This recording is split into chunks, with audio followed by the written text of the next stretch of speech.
For you, is there any chance that like we could ever call up Gordon Ryan and be like, are you gonna come through? Standing by with the one and only Nicky Ryan, and he is going to be coaching the B-Team Mercenaries. Who came up with the Mercenaries? So I think that was Craig, to be honest. Really? Yeah.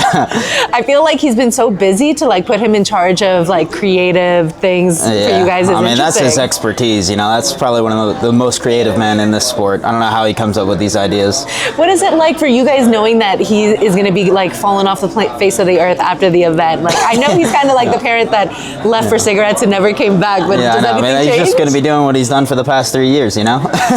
Just gone. Are you excited for B-Team to kind of shift into your guys' own thing? For sure, yeah. I'm super excited. You know, I'm excited to take over as like head coach of the pro session and kind of step into that role, yeah. What is it like for you? Because I know you're such a competitor as well, but you're not going to be competing this week. You're going to be as the head coach. So what is it like for you? Yeah, trust me, I'd rather be competing, but you know, unfortunately, we got some bad knees.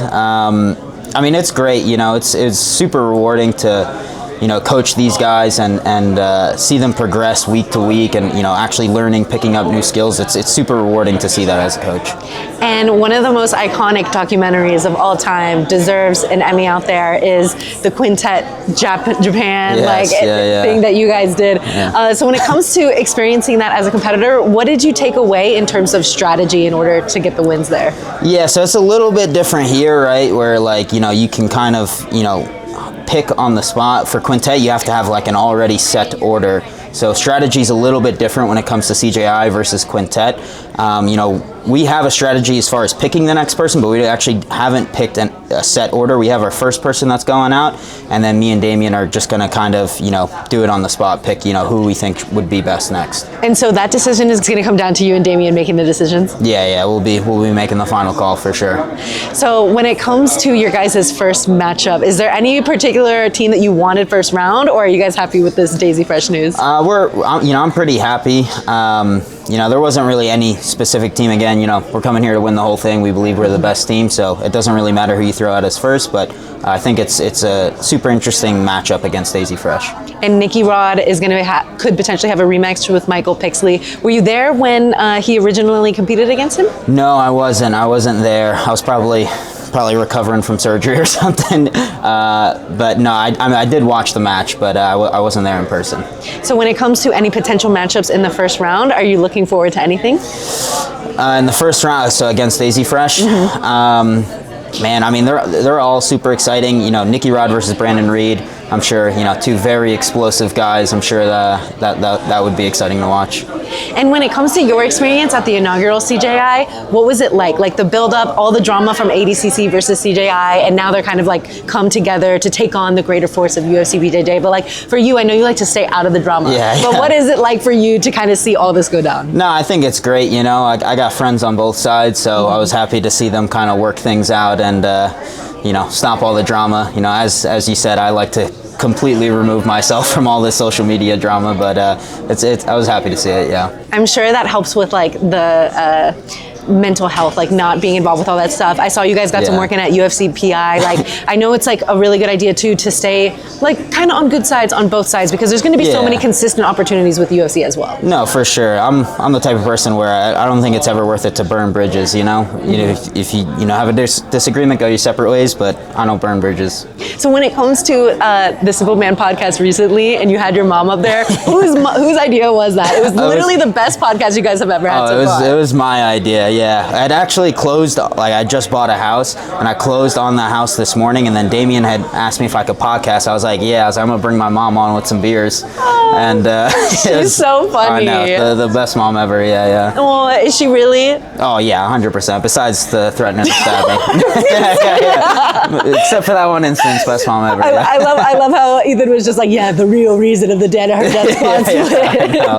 No, you guys have such a crazy story, and I feel like you, like out of all the teams, the B team really feels like some type of brotherhood. Like I asked Ethan, I was like, does it feel like you're here with your teammates, or does it feel like you're here with your best friends? And he's like, no, like we were like best friends. But do you agree? Or is Ethan just like obsessed No, with for sure. You know, I've honestly, I mean, my house back in Jersey used to be the fighter house pretty much. So all the guys, you know, I've lived with a lot of them. I lived with Ethan. I've lived with his brother. You know, so many people would come stay at my house. So I spent a lot of time with them.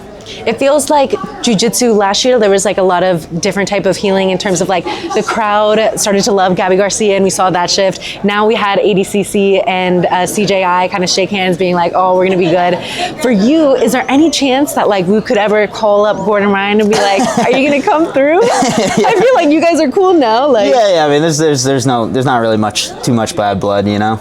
So you don't think he would come though? To this, no. I don't think. I definitely don't think he would ever. Just because Craig's name's attached to it, you know. Yeah. Does your mom like dislike Craig, or is she like a fan of CJI? I mean, she's a fan. I won't speak for her. I won't speak for her. I'm not getting her involved in any drama, you know. Yeah. But it would be awesome if your brother could come. No, for sure. Everyone was like, oh, who's gonna step up? It's gonna be Gordon. I'm like, Gordon would never do that, but like that would have been crazy. No, it would have been sick. You know, I mean, you know, he's a great asset to the sport. He brought so many eyes to the sport. You know, again, I don't know, this whole event is to try and help build the sport, and he would have been a great addition for sure. I think it would be crazy if like there was a CJI 3 or something, and then Gordon put on a Gordon Ryan invitational. I know. And then he doubled whatever money. Knowing Gordon, that's for sure something. That might be the route we're going down. Yeah. When it comes to CJI 2, the quintet format, and the original news of it switching from what we had last year, which was the most stacked bracket under 80 kilogram, now switching it to quintet. What do you think is going to be proven about the team format being so exciting? Because I know for Craig, he just wants to prove that quintet is really exciting. Mm-hmm. Do you think that's going to be accomplished? Oh, 100%. I think it's honestly like this style of competition, this format is honestly both my favorite to watch and my favorite to compete in. It's sick going there with like, you know, all your boys, and it's like a team effort. You know, this is a lot more of like an individual sport where, you know, everybody goes out, does their super fights, their individual tournaments. So it's honestly great to compete as a team. Love it. And when it comes to the potential semifinals, I think on your guys' side of the bracket, or on the opposite side of the bracket, it's New Wave and Atos. Mm-hmm. And then on your guys' side of the bracket, it's Australia and 10th Planet. Oh yes, yeah. So who do you think comes out of the first round, Australia or 10th Planet? Honestly, Australia, they actually have a really good team. I think that's one of the more slept on teams. Yes. Yeah. Like they got a really good team. I think they're one of the top seeds in the whole thing, so I'll have to pick them. Okay, and any big predictions on how it goes down in the finals? I'm thinking B-Team New Wave. Yeah, that's what I'm thinking. I think those are the top 2 teams in the tournament, and I think that it'll be those teams in the final. We cannot wait to see it. Nicky, thank you so much for taking the time. Nicky Ryan, he is going to be coaching, and he's going to be making that phone call for the Royal Rumble aspect. So I know that's going to be like the most highly anticipated time. We'll see you guys live on the broadcast.